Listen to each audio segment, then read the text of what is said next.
కృష్ణుడు అర్జునుడికి ఉపదేశించిన గీతలోని శ్లోకాలు మనకు ఎలా యూజ్ అవుతాయో, అసలు కృష్ణుడు మనకు ఈ శ్లోకాల ద్వారా ఏం చెప్పారో కొన్ని చిన్న కథల రూపంలో మనం ఇప్పుడు తెలుసుకుందాం. సో ఎక్కడ స్కిప్ చేయకుండా తప్పకుండా చూడండి, ఇవి మనకు చాలా యూజ్ అవుతాయి. ఇక చాప్టర్ 2 56 శ్లోకం యొక్క అర్థం ఏంటో ఇప్పుడు మనం తెలుసుకుందాం. ఎవరైతే దుఃఖాలు కలిగినప్పుడు చెలించని మనసు కలవాడే ఉంటాడో, సుఖాలు కలిగినప్పుడు వాటిపై అతిగా కోరిక లేకుండా ఉంటాడో, రాగం అంటే తీవ్రమైన ఇష్టం, భయం, క్రోధం అంటే కోపం అనేవి పూర్తిగా వదిలేసి ఉంటాడో ఆ స్థిరమైన బుద్ధి కలవారు స్థితప్రజ్ఞుడు అని అంటారు. జీవితంలో మంచి జరిగినా చెడు జరిగినా ఒకే విధంగా ఉండేవారు. అలాగే మనలోని ముఖ్యమైన బలహీనతలు అంటే ఇష్టం, భయం, కోపం వంటివి లేని వారే స్థితప్రజ్ఞులు. ఇప్పుడు దీని అర్థం ఒక చిన్న కథ ద్వారా ఇప్పుడు మనం తెలుసుకుందాం. ఒక నది ఒడ్డున వివేకానందుడు అనే ఒక మహాత్ముడు ఉండేవాడు. అతను ఎప్పుడు ప్రశాంతంగా నిశ్చలంగా ఉండేవాడు. అతను జీవితంలో ఎదురయ్యే ఏ పరిస్థితులకు చెలించేవాడు కాదు. ఆయన ప్రశాంతతను చూసి ఆ గ్రామంలోని సుందరం అనే యువకుడు ఆశ్చర్యపోయేవాడు. అలా ఒక సంవత్సరం ఆ గ్రామంలో తీవ్రమైన కరువు వచ్చింది. పంటలు బాగా ఎండిపోయాయి. ప్రజలందరూ ఆకలితో ఉన్నారు. ఇక అందరూ భయంతో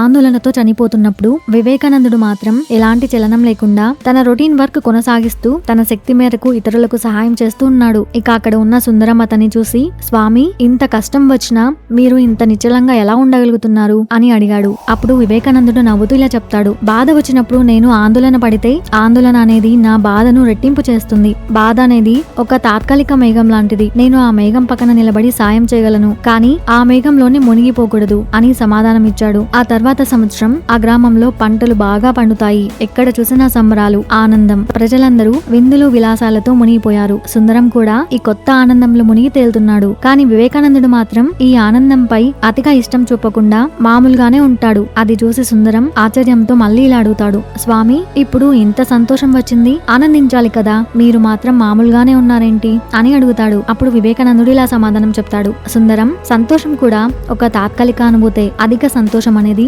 అతిగా ఇష్టాన్ని పెంచుతుంది. ఆ ఇష్టం మన నుండి దూరమైనప్పుడు తిరిగి బాధ వస్తుంది. కరువు వచ్చినప్పుడు నేను బాధపడలేదు. పంటలు వచ్చినప్పుడు నేను ఎగిరి గంతేయడం లేదు. ఎందుకంటే సుఖదుఖాలు అనేవి జీవితం అనే నదికి రెండు ఒడ్డులు. నేను ఒడ్డుపై కాకుండా నది మధ్యలో నిలబడతాను. అప్పుడే ఏ ఒడ్డు నన్ను ముంచలేదు అని వివరంగా చెప్తాడు. ఇది విన్న సుందరం ఆయన మాటల ద్వారా సుఖదుఖాలను సమానంగా చూడడం మరియు భయం, కోపం, ఇష్టం అనే ఉద్వేగాలకు దూరంగా ఉండటమే స్థితప్రజ్ఞుడి యొక్క లక్షణం అని తెలుసుకుంటాడు. ఈ విధంగా స్థితప్రజ్ఞుడు అనేవాడు జీవితంలో ఎదురయ్యే ఏ రకమైన అనుభూతికి చెలించకుండా తనలోని స్థిరత్వాన్ని కాపాడుకుంటాడు. ఇది ఈ శ్లోకం యొక్క అర్థం. ఇప్పుడు గీతలోని అధ్యాయం 2 57వ శ్లోకం గురించి ఇప్పుడు మనం తెలుసుకుందాం. ఈ శ్లోకం యొక్క అర్థం ఏంటంటే, ఎవరైతే అన్ని విషయాలపైన మమకారాన్ని పెంచుకోకుండా ఉంటాడో మరియు అతనికి మంచి లేదా చెడు ఏదైనా అనుభవం ఎదురైనప్పుడు దానిని చూసి అతిగా సంతోషించకుండా అలాగే ద్వేషించకుండా ఉంటాడో అతని బుద్ధి స్థిరంగా ఉంది అని చెప్తారు. అంటే స్థితప్రజ్ఞుడు ఏ వస్తువుపై అతిగా మమకారం పెంచుకోడు. తనకు మేలు జరిగినా పొంగిపోడు, కీడు జరిగినా కుంగిపోడు.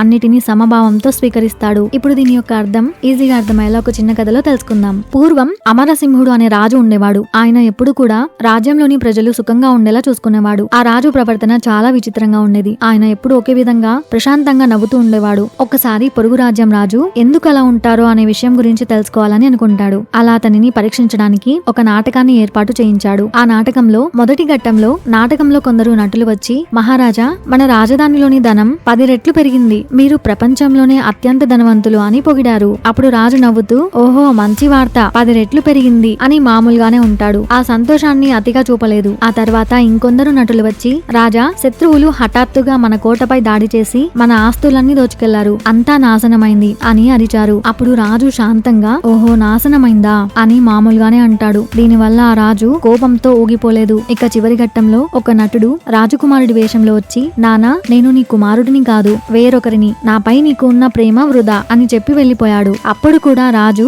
ఏమీ చెల్లించకుండా, సరే, నీకు సంతోషమైతే వెళ్ళు అని నిశ్చయంగా చెప్పాడు. ఇక నాటకం పూర్తయ్యాక పొరుగు రాజు ఆశ్చర్యపోయి, మహారాజా, ఇంత పెద్ద శుభ అశుభాలు జరిగినప్పుడు కూడా మీరు ఎలా చెల్లించకుండా ఉన్నారు అని అడుగుతాడు. అప్పుడు రాజు నవ్వుతూ, మిత్రమా, నేను ఈ ప్రపంచాన్ని ఒక పెద్ద నాటక రంగంగా భావిస్తాను. డబ్బు పెరగడం అనేది ఒక మంచి సన్నివేశం, కోల్పోవడం అనేది ఒక విచారకరమైన సన్నివేశం. నేను నటుడిని కాదు, కేవలం ప్రేక్షకుడిని. నటుడు తన పాత్రలో సంతోషిస్తాడు, బాధపడతాడు, కానీ ప్రేక్షకుడు తెర వెనుక ఏం జరుగుతుందో తెలుసుకోవాలని ప్రశాంతంగా ఉంటాడు. నాకు దేనిపైన మమకారం లేదు, కాబట్టి సంతోషం వచ్చినప్పుడు పొంగిపోను, దుఃఖం వచ్చినప్పుడు కుంగిపోను అని సమాధానమిస్తాడు. ఈ విధంగా ఆ రాజు స్థితప్రజ్ఞుని లక్షణాలను కలిగి జీవితంలోని అన్ని అనుభవాలను కేవలం చూసే వ్యక్తిగా స్వీకరించాడు.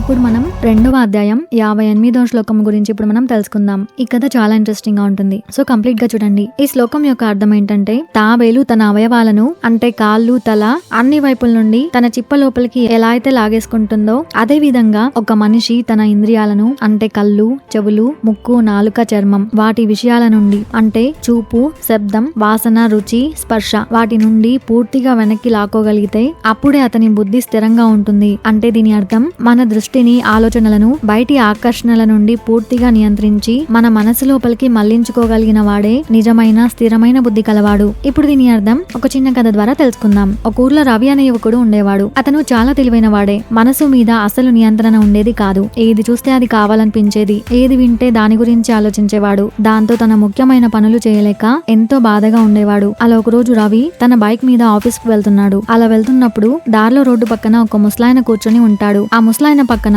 ఒక తాబేలు ఉంది. అప్పుడు ఆ సమయంలో అకస్మాత్తుగా ఒక పెద్ద లారీ భయంకరమైన శబ్దంతో దూసుకుపోయింది. అది చూసిన వెంటనే ఆ తాబేలు ఒక్క క్షణంలో తన తల, కాళ్ళు అన్ని దాని చిప్ప లోపలికి లాగేసుకుంది. ఆ తర్వాత లారీ వెళ్లిపోయాక మెల్లిగా తన అవయవాలను బయటికి తీసింది. అది చూసిన రవి చాలా ఆశ్చర్యపోయాడు. వెంటనే ఆ వృద్ధుడి దగ్గరికి వెళ్లి, తాత, లారీ శబ్దానికి తాబేలు ఎంత వేగంగా లోపలికి వెళ్లిపోయిందో చూసారా? దానికి అంత శక్తి ఎక్కడిది అని అడిగాడు. అప్పుడు ఆ వృద్ధుడు చిరునవ్వుతో ఇలా చెప్తాడు, బాబు, అదే దాని రక్షణ కవచం. తాబేలుకు ఎప్పుడు ప్రమాదం అనిపించినా లేదా తనకి ఇష్టం లేని పరిస్థితి ఎదురైనా బయటి ప్రపంచం నుండి తనను తాను రక్షించుకోవడానికి లోపలికి వెళ్లిపోతుంది. ఎవరు దాన్ని బలవంతంగా బయటికి లాగలేరు. పూర్తిగా తన నియంత్రణలోనే ఉంటుంది. నీ జీవితం కూడా అంతే. మనకు ఈ కళ్ళు, చెవులు, నోరు, ముక్కు, చర్మం అనే 5 ఇంద్రియాలు ఉన్నాయి. ఇవే తాబేలు కాళ్ళు, తల అనుకో. బయటి ప్రపంచంలో ఆకర్షణలు, కోపాలు, బాధలు అనే లారీలు ఎప్పుడు దూసుకుపోతూనే ఉంటాయి. వాటిని ఆపడం మన చేతిలో లేదు. కానీ తాబేల్లాగా నువ్వు కూడా ఆ ఇంద్రియాలను నీ బుద్ధి అనే చిప్పలోపలికి లాక్కోవాలి. నువ్వు ఏవైతే ఆకర్షణీయంగా ఫీల్ అవుతావో